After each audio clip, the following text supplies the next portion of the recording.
Hello, and welcome to the Specialty Matcha Podcast. My name is Ryan, and this is my co-host Zongjun, Hello, hello. and we're the co-founders of Sanko Matcha Products. Yeah, we launched this podcast to discuss our learning journey in matcha, share startup stories, and interview experts. And today we are sharing a little mid-journey update as we just left the beautiful city of Kyoto and the Uji area behind us. And as we're heading towards Yame, we did a short stopover in Izumo City. Yeah, so this is sort of mid-journey, undigested material that we've learned. So we wanted to sort of walk through some of our notes and what we learned and our initial impressions. And I think, the more you learn about matcha, the more you learn that there's just so many different perspectives to take in, whether or not it's from the farm level or the brand level or the consumer, or if you're just talking about the product itself. So, we're very open to changing our minds as we make new discoveries. And we realize that on a day to day basis, our perspective is changing with every new conversation that we have.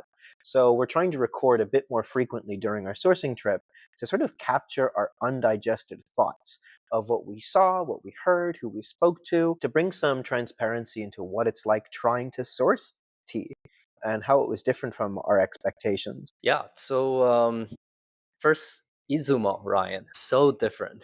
So different. So different from Uji. Yeah. And to put it into context, when we went to Uji, we mostly stayed within Uji City, but we did talk to some people and get to visit and have some meetings and learn and listen about some of the more industrial agriculture, or the larger scale farming that's going on in like Wazuka and other areas. But the ones that we actually got to physically see and meet the farmers, they were all relatively small scale operations from multi generational families where everything is hand picked. They do rice straw shading, and they're all basically in Uji City. So we had a very unique snapshot. Of probably the creme de la creme of, you know, matcha production in Japan. And we got to have multiple sensory experiences with farmers preparing tea that they had made themselves and tasting the water that they use to taste it and the materials that they have to brew it, and got to have it exactly the way that they intended it, which is a very unique experience. And actually, just to share sort of the emotional journey of sourcing, when we came in, we knew a few people, we had one confirmed meeting, and everything was a scramble. We're emailing people, we're doing cold emails, we're able to get a couple of introductions from people. And there was so much unpredictability that it was kind of stressing me out a lot. I think a lot more than it was Zongjun. But the moment we got someone very kindly offered to pick us up, and the moment we got in that car and we had the first interaction with those producers, I instantly could just feel the weight lift off of my shoulders. Doing business and meeting people in the Japanese tea community is so different than when you're doing business with large companies. Every time I had been to Japan for work, which was maybe 6 or 7 times in my past role, my past job, it was very formal. You walked in, you needed to be wearing a suit. You did basically what is kind of a miniature ceremony, handing your business card to someone, only with two hands, not with one. And they hand you yours, and you look at it. And for me, I can't read it, but you pretend to study it and say, ooh. And you do that with everyone in the room. And then you have a talk, and everyone's kind of poker faced. You don't know what's going on. There's very little emotions exchanged.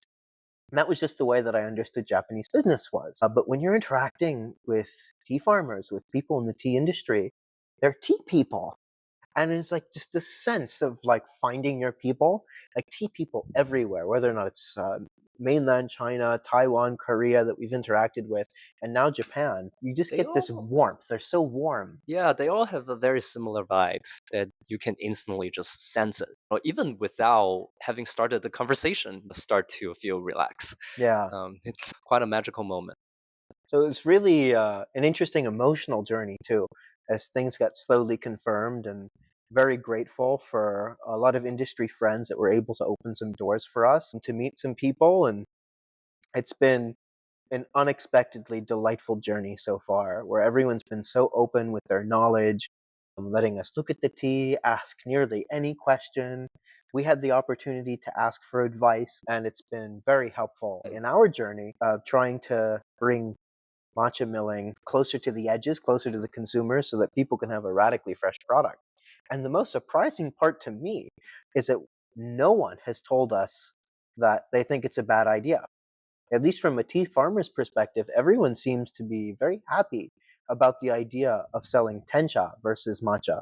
Yeah, that's very true. Like tencha production and matcha production in Japan has this really strange, like almost weird ecosystem. Mm. These farmers, these craftsmen that we have met, they are not necessarily the creator of a lot of the matcha out there. Yeah, Uh, completely separate. They're it's suppliers. they're suppliers, and they're actually in a lot of times deeply exploited suppliers. They have very little leverage in pricing negotiation with these larger firms that actually produce matcha, or have the retail distribution resources to essentially claim the market. They are very much in a very sub position interacting with all these big firms. So as we are talking about our idea of pushing matcha production to the closest level to consumers, By being able to mill it fresh anywhere and everywhere. everywhere and anywhere and everywhere, like this is really giving them a chance to be able to stand in the stage and having a spotlight and shine, instead of getting blends straight into those poetic named blends made by bigger firms. Yeah, absolutely. And it's interesting too, right? Because the reason why, one, these large buyers, as we're learning, are regular consumers. So it's a great form of predictable revenue for these farmers. But, on the other hand, these farmers are naturally bandwidth constrained. And some farmers have more resources than others. And some farmers have more education than others, more global experience, more language skills, and the ability to bring a product to market is its own unique value creation. But what's interesting is if matcha as a product is no longer a powder you buy in a can, but something closer like coffee beans, which then you prepare to yourself, it really changes the sense of what a matcha product is and the way it's manufactured and the types of relationships and the supply chain that matcha currently is dependent on. Which, by the way, we give it a hard time all the time. People don't put mill dates. And by the time most matcha gets to the end consumer, it's 3 months, 6 months, 1 year old. But actually, it's more accessible than it has ever been. Back in the past, matcha was not totally accessible, right? You had to have your own ECUSU, and it wasn't until industrial milling and better packaging technology and the ability to nitrogen flush and put in these little oxygen absorbers was it possible that you could get decent tasting matcha anywhere in the world. So, like, the state that we're in now is actually a very good thing, but it could be even better by fresh milling, by preserving the taste and nutrition, and having the product be more of the tencha than like ground can of matcha itself. And tencha is really a very interesting product in a sense that it's almost the last bit of the process that these farmers are able to get to. Anything after that frequently requires a larger organization to allocate the resources to mill the tencha into matcha and package them into finished product. Yeah, and that's not even all farmers. I mean, some don't even have the ability to make tenchas. It stops at aracha or the more unrefined tea because they don't have the ability or the equipment Yeah, to to do the do destemming and deveining. to do the shiage process. Usually, that gets allocated into locally larger farm or larger firm, and then people will kind of consolidate all of their unfinished tea into that one place, and it will get finished into the final product No. um, as tencha. So really excited by the fact that no one's given us any major pushback on this idea, and we've shown them photos of our prototype and our progress so far, and how fine we're able to mill it, and everyone seems very excited. So that's very positive. It's very my. If you would have asked me 2 weeks ago what my best case scenario would have been, I would have said that everyone didn't communicate any emotion in their face or in their words, which is absolutely has not been the case. People have been quite explicit, not implicit, in their support for this idea. And we've also visited much larger industrial firms that have the ability to go from leaf to the end can of matcha, including all the fancy packaging equipment. So this story has been quite consistent from these incredibly artisanal, multi-generational, Tezumi hand-picked, Honzu shaded farms, all the way through places that have much larger degrees of automation and the capital equipment to do many tons or hundreds of tons of tea a year to Mm. be processed through their facilities. Yeah, that was very interesting to see the contrast between very industrialized production and very artisanal productions. Oh, absolutely. They're almost two different products. I don't even think you can compare them. Right? It's the difference between like agriculture to feed the world or like your local's farmers market. Like a really very like or like a family run donut shop versus Krispy Kreme. Like just the levels of capital investment in this equipment and the sheer scale is almost unfathomably large in terms of its difference. Yeah.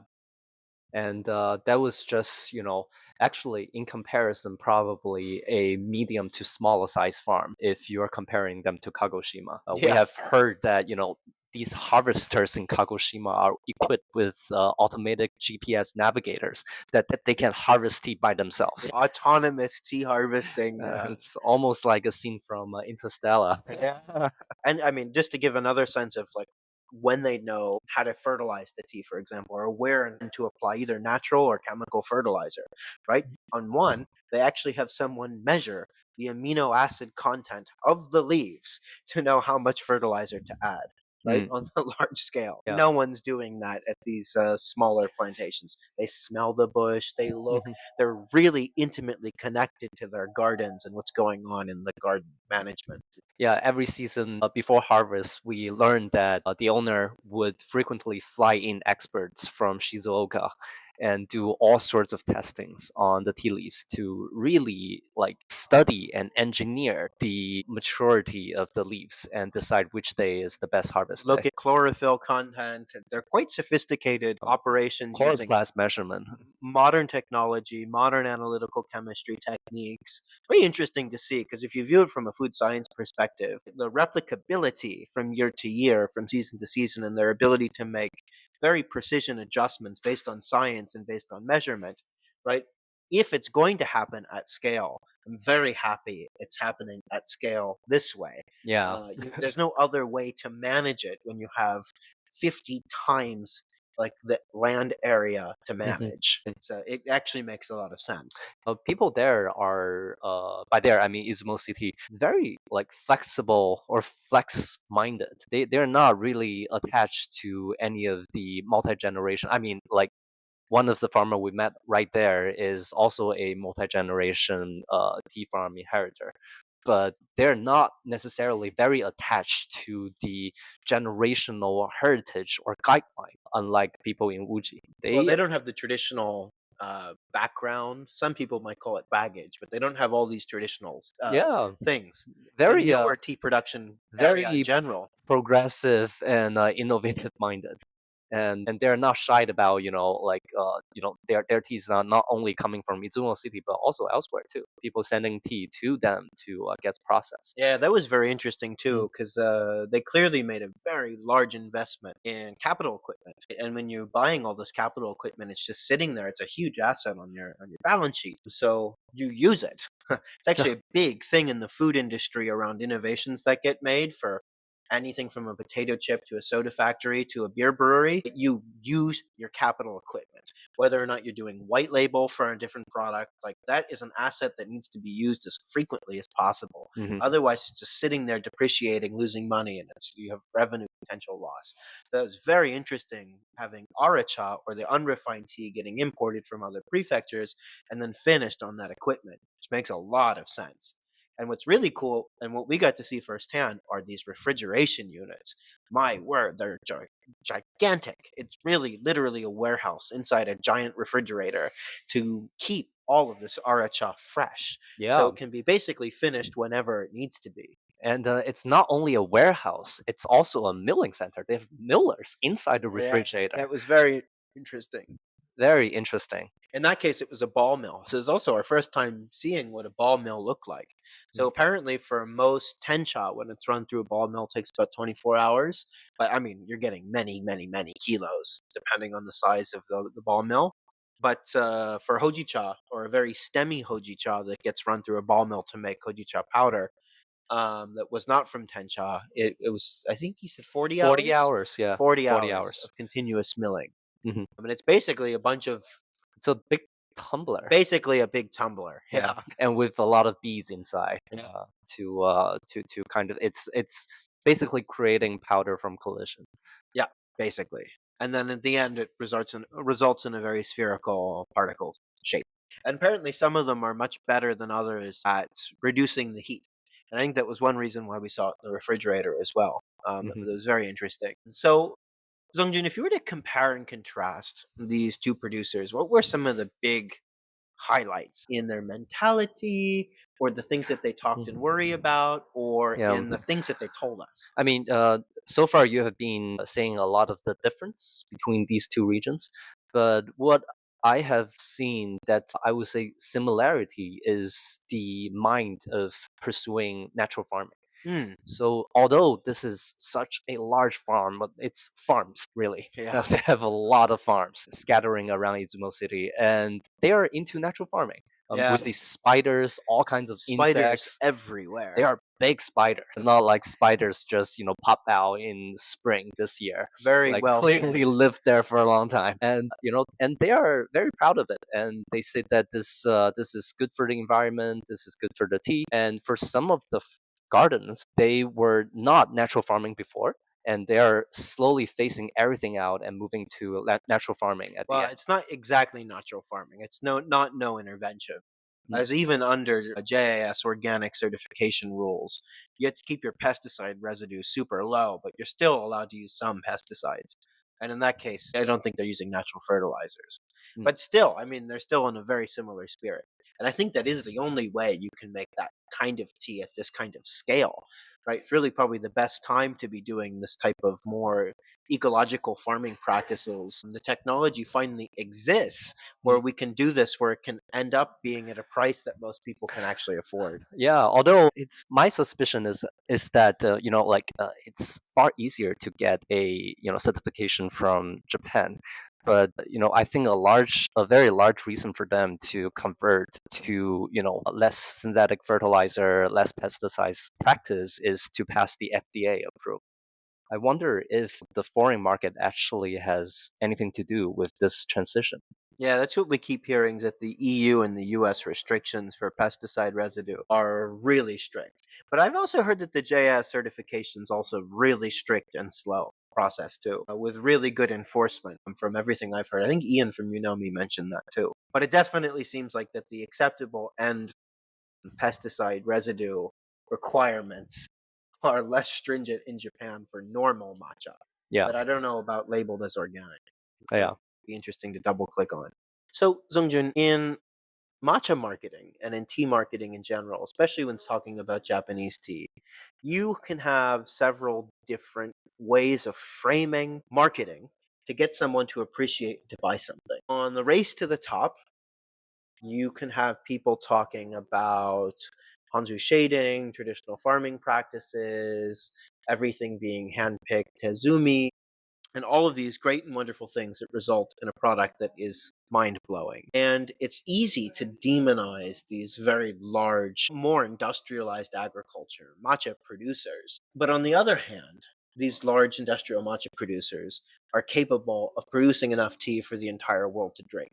Right? The reason that we can go to any vending machine nearly anywhere in Japan and get what is actually a pretty well crafted, pretty well formulated, very tasty bottle of green tea, hot or cold, 24 hours a day for less than $1, or sometimes about $1, is because of this type of farming, right? So, we're consumers of both of those things. But how can we hold that in our head? And how can other companies sourcing the best of the best frame why this is special in a way that doesn't completely hate on this mass industrial agriculture? People like to make that contrast all the time, and it doesn't sit with me very well.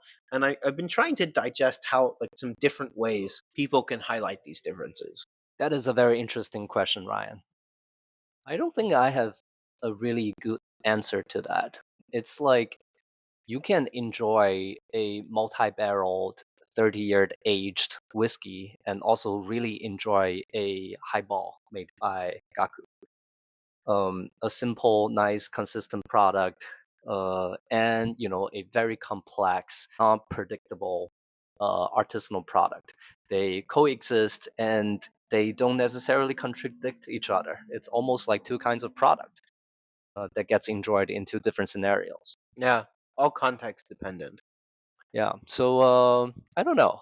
Do you cast judgment on anyone that makes this contrast? Yeah, a little bit. Like by the end of the day, after seeing the industry from both sides, I would say, like probably similar amount of technology and effort both went into two sides of these industry, just in Mm, different ways. that's interesting. Similar amount of effort got put into the development of Hongzu shading, the practice of Hongzu shading, the creation of all of these artisanal matcha takes time and sweat, and probably it took similar amount of time and sweat for a bunch of scientists sitting in the office pounding their heads on computer screen trying to figure out all of these automated harvester machines and all of these technology to streamline how to create a consistent product with so many different materials coming from different gardens and different areas. Yeah, absolutely.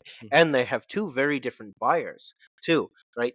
Especially when it comes to something like the artisanal side, handpicked, etc. The expectations for consistency are very different than when someone like the large beverage group in Japan, Asahi, is your buyer, Mhm. or Suntory is your buyer, or Coca Cola is your buyer. Right? You have very different quality requirements when you have these type of wholesale accounts, or wholesale accounts for like that are moving hundreds or thousands of kilos per order. Yeah, they are worried about a very different problem space than, like these artisanal small scale family farmers in Uji.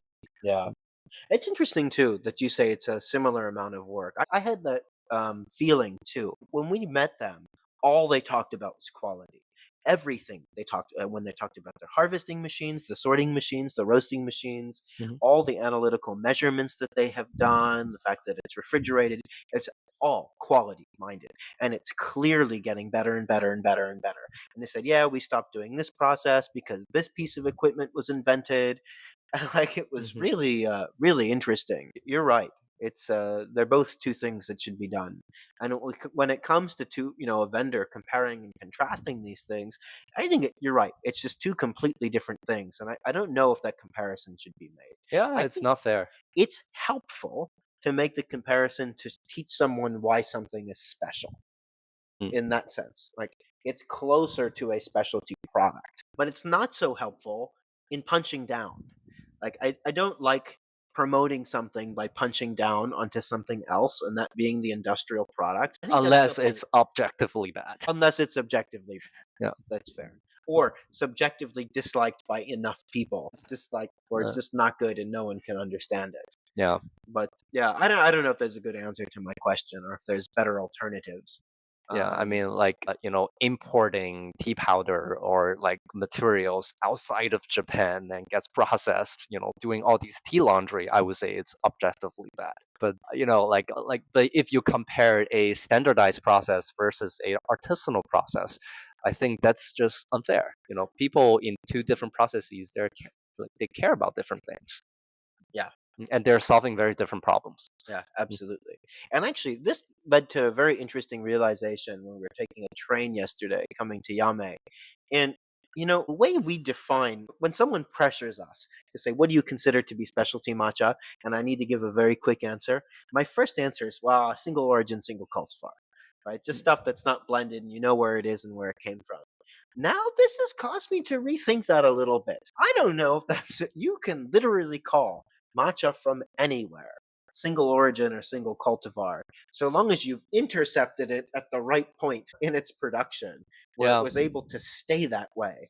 And that is like, Mm. what is like, if you just pull off some really industrial okumadori from Kagoshima where they're doing a ton and ton and ton, and you compare that to hand-picked Izumi okumadori, very carefully and expertly crafted, right? We're talking about the difference between like boxed wine and very small producer in Jura doing something interesting. Yeah, they can both be single cultivar. And single origin. and single origin. So this whole definition, I think, needs a little bit reevaluated. Yeah, and also like it's very messy. I would say it's as messy as Chinese tea that all of these regions are so poorly defined. You can like we were talking about Uji tea and tea from Uji. Like Uji tea is really just a nonsensical word.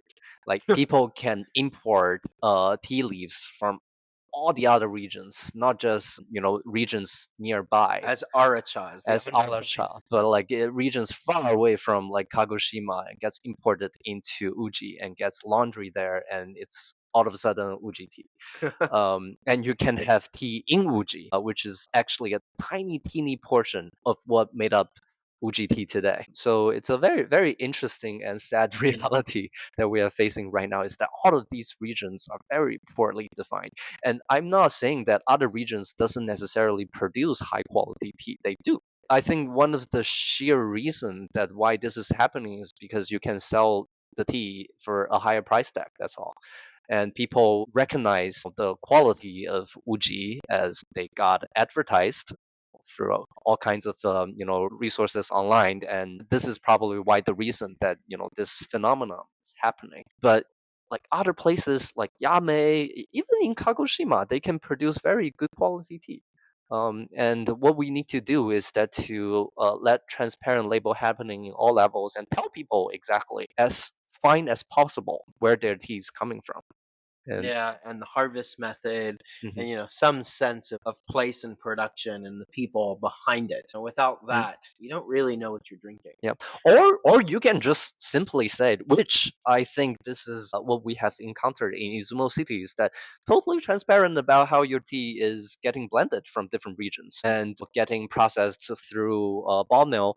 And if it's still you think it still tastes good, it tastes good. It's a lower price tag and is friendly for your wallet, and it's still good quality tea. The beauty of this system, which is also has a bunch of negative consequences, is that the very industrial and the semi-industrial tea, matcha, tencha, that's being produced in Japan, is actually very suitable for being mixed with milk or sugar or some process where you're losing some subtlety and nuance. So they're basically able to meet people where consumers are at. Once you go above a certain quality level, um, it's the subtlety and nuance is going to be lost, and you might as well have used something a little cheaper, whether or not it be a later harvest or a different cultivar, slightly older, etc. So, in that sense, it's incredibly good. The bad part is that there's not much space left in the foreign demand export market for the really high end stuff because the culture of drinking usacha or koicha, thin or thick tea, is much less, or having it as a what MTCH would call a light brew, or sort of a more Americano style, where you're really getting to taste the place. And in third wave coffee or in specialty coffee, you see them get around this problem a little bit because the blenders and the roasters have so much skill around terroir and identifying different lots of green coffee and blend it together to create unique blends that can be for milk, but they're the ones doing that optimization. But here, in the case of matcha, that knowledge of what these different places taste like just doesn't exist. Even now, if you wanted to go through and really learn the taste of Kagoshima versus Yame versus Shizuoka versus Kyoto Prefecture, and even within Kyoto Prefecture, there's a bunch of little micro regions which we're learning more and more about that are super interesting. Yeah, we mentioned about Wazuka, but also places like Ide, like Yeah, they all produce very different tea. yeah, and Uji Tewara, different levels of automation, pretty interesting and as complex as wine. The only way you could do that is you have to buy all of these teas. You don't know when they're milled on, and the problem is there's too many variables that aren't controlled for. You need to have controlled variables to learn these things, and this stuff has been so abstracted up the supply chain before it even gets to, and it's why we make the case for transparent milling. So it's interesting to see how this will evolve, because my suspicion is that a large number of these really good, very reputable matcha companies in the States or in other countries, non-Japanese countries, that are sourcing from some of these best farms and who are really trailblazers in the industry of finding, writing about, and telling the story of these farmers, I would wager that the majority of their volume is through more industrial tea or slightly more industrial tea. Mm. Because that's just where the bulk of the consumption's at. When you're a cool new matcha brand that everyone likes and is super hip, right? That's great, right? The fanatics and the really true tea lovers that are really into this stuff, that are willing to pay 30, 40, 50, 60, 70, $80 a can or a jar, right, are going to tell everyone else about it. And then you need something for everyone else. You need something for people who want to mix it with milk and sugar. So another way, a way of putting that, or another way of viewing it, is that these artisanal farmers are really marketing for what is probably the cash cow of these businesses selling these more industrial products. So it's an interesting situation that we're in.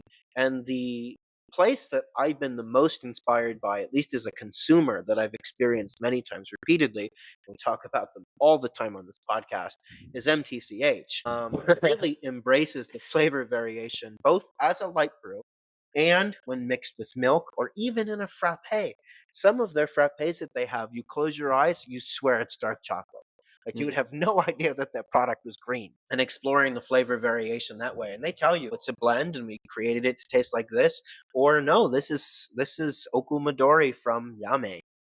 And then if you really want to have a conversation about that, they'll tell you about what's special about Yame and what's special about that cultivar and Mm. why they chose it in this particular context. They say that the future is already here, but the future is unequally distributed.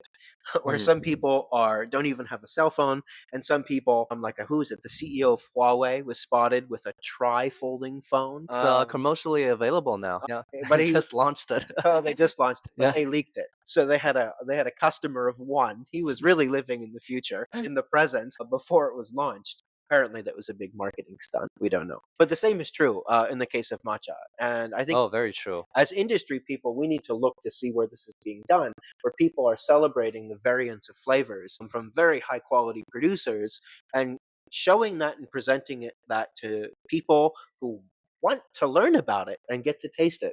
But this whole thing of race to the top and race to the bottom really creates a interesting position for a lot of the middle tier farmers. As we learned from multiple farmers in different regions telling us similar stories, is that where do they go?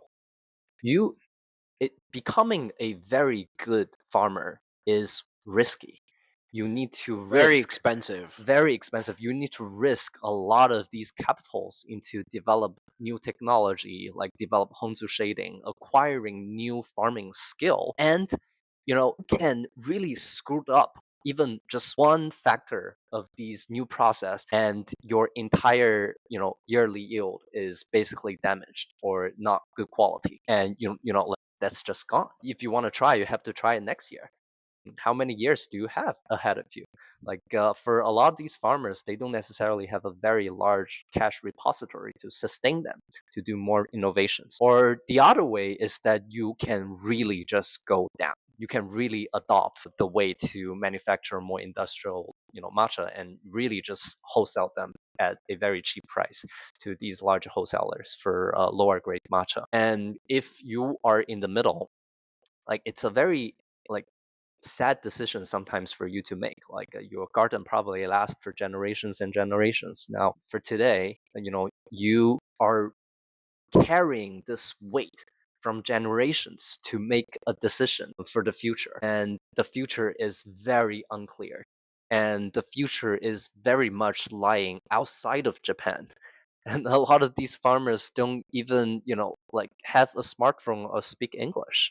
Uh, Yeah, it's a huge awareness problem, mm, and they're really stuck with very limited buyers and probably stuck to around fluctuations in the commodities market. My girlfriend has a cousin whose husband is a farmer in Normandy in north of France, and he cultivates a lot of wheat along with a couple other cereals. And this farm is pretty well capitalized, and they have a very large barn where they store all of this wheat, and he actually won't sell it until the commodity price is good. A lot of his friends in a similar area don't have that choice to just sit on all of that grain waiting for a better price. And yeah. they're stuck with like one or two buyers.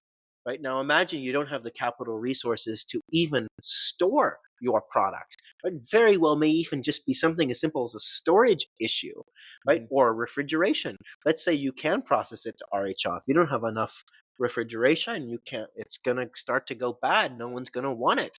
There's all these capital equipments involved in these types of businesses, and it really apparently is squeezing out people in the middle. And we really need to find some people like this. But it's even very hard. Every single person that we've met was either completely dumb luck because we walked in somewhere, started chatting with someone, and the president and fourth generation of this tea company just walked in the door. Or it was a direct introduction or a cold outreach. It was Mhm. just all people that we were able to discover through Instagram or through their website or through Google Maps, Mm. or through other people. But I mean, there's still 12,000 tea farmers in Japan, A and lot of them. a lot of them, and it's a discovery issue. And Mhm. not that they should be dependent on us coming to knock on their door, but the Mhm. people that know that they exist and that buy from them already have no incentive at all to give them more choices. I mean, these are not people; these are farmers. They have very limited bandwidth. Yeah. That's what we keep hearing over and over and over and over. I mean, there are real value in these buyers taking this tea and turning it into a finished product and selling it to a customer. Yeah. Very real value add.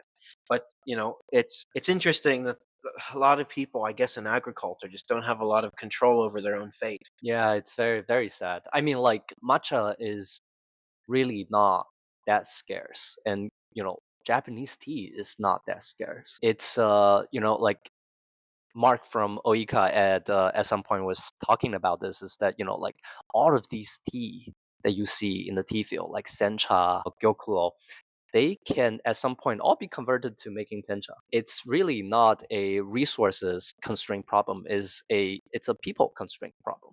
It's a market constraint problem. And a lot of these people, they don't necessarily have the choice to climb up the ladder and make better and more tasty product.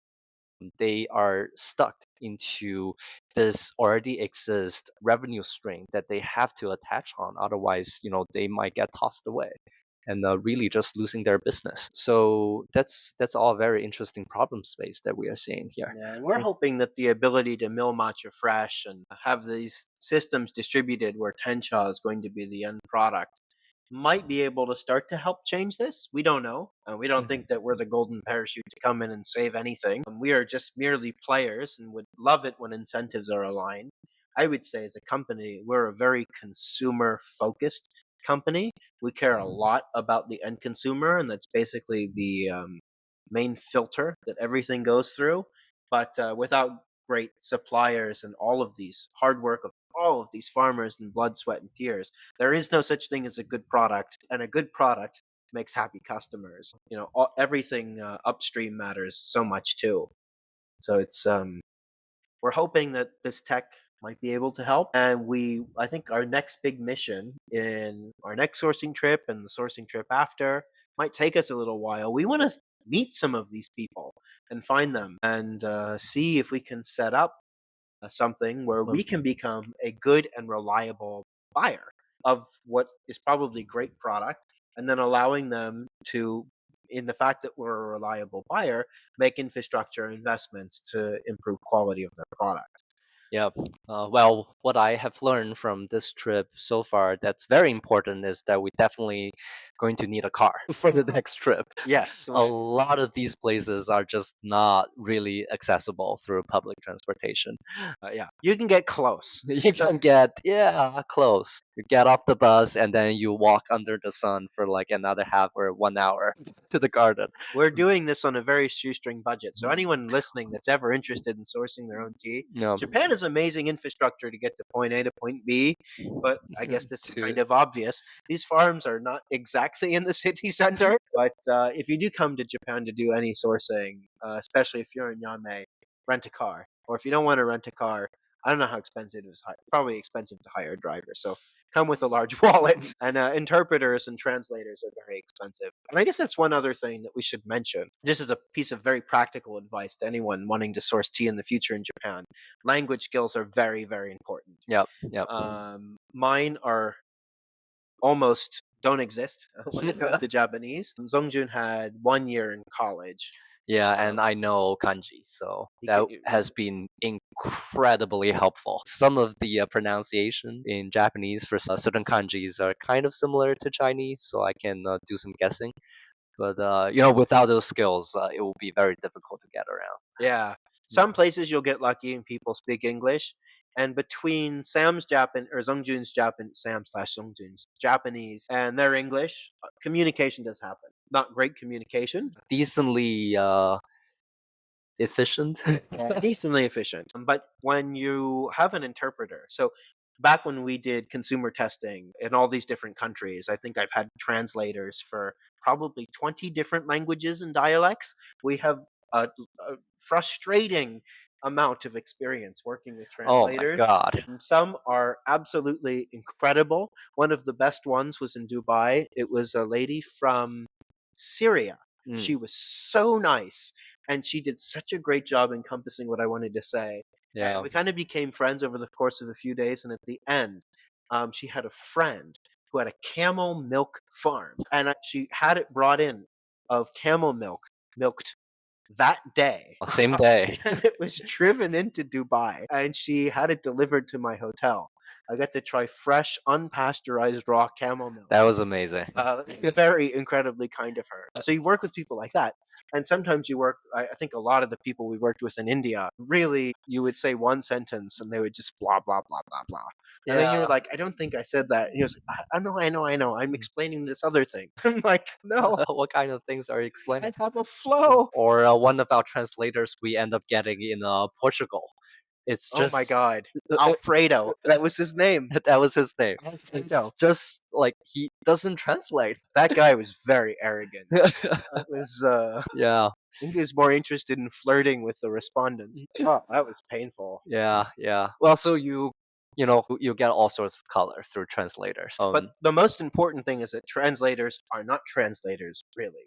They're Yeah. interpreters. It's really interpretation happens both ways. Yes. It's a good translator or interpreter is actively trying to understand exactly what you mean and actively understand the confusions between different words, because especially in a conversation that's more technological, the correct definition of words really matter.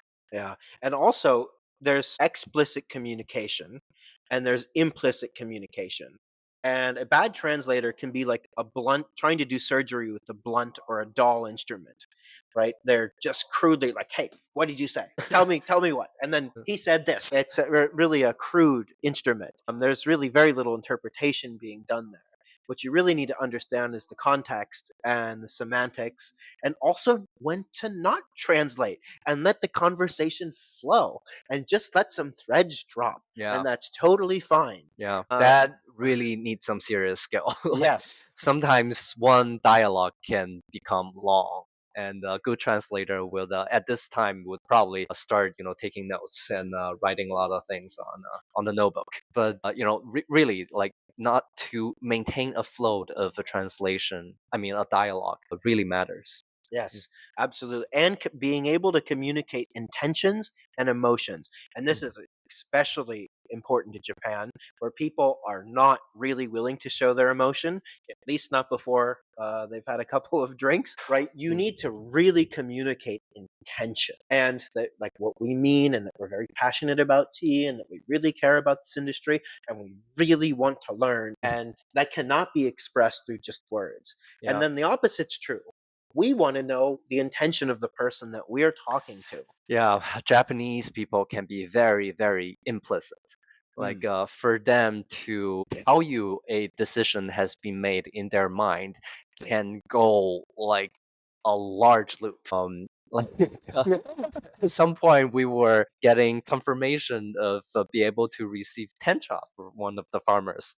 That went really implicit. Yes, it was framed as a question and then a hypothetical. Hypotheticals, and we started by talking about traditional tantra rep or cases in the past. Packaging. Packaging that how tantra was historically being exported and how it was protected, and then the conversation start drift into how it's being done nowadays, and then there was it followed by a hypothetical scenario of how exactly do we want to receive tencha, and what services do we prefer, and what's the time frame and all that. It's a long way of saying that they are willing to sell tencha to us. Probably. Probably. We were both like, everyone's ears perked up when they heard that. But imagine you have a translator or an interpreter that like does not really exactly communicate that, or makes their own interpretation and just gives it to you. Like being able, the art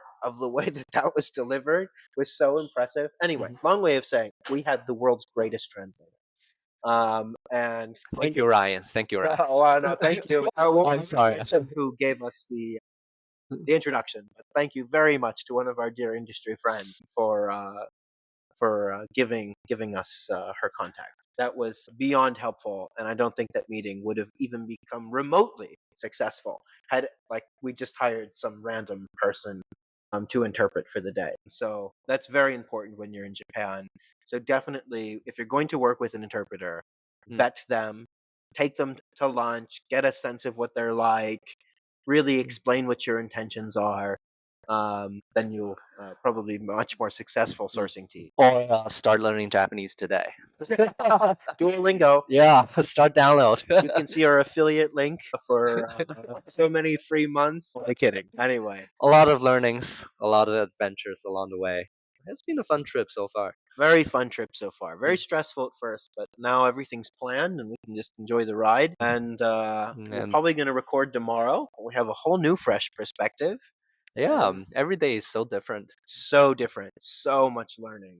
Mhm. This is the highest density of recording that we've ever done recently. Yeah, and also very inspired recordings, not being forced by Ryan in the middle of the night trying to push another new recording to the world.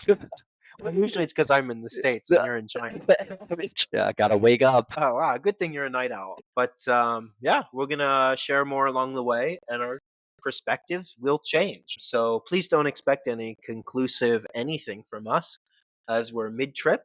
And then probably maybe a week or two after, we'll do a big session where we have some more digested thoughts and some conclusions that we've come to. Or if you have some questions along the way that you feel unclear, or we just didn't touch upon, DM us or comment under our recordings, and we can ask for you, and we can do some more contents upon your curiosity. Absolutely. And if anyone is interested in sourcing matcha or sourcing tencha, we would be happy to hop on a call with you to give some basic mechanics of what we did, how we did it, And what not to do. what to do, what not to do. And, not that we're exactly the experts yet, but we're more than happy to share our knowledge. If you reach out, we can do that over a call. We want to see more matcha companies. We want to see more transparency, cooler sourcing, all of this stuff. There's such a huge world to explore. Honestly, even within Kyoto Prefecture, in the Uji area and all of these sub-regions just south of Kyoto, you could probably start a whole matcha company just focused on one of those regions and one of those producers, right? Like there's such a huge world, and all we hear about are just a couple names, which is a perfect way to start.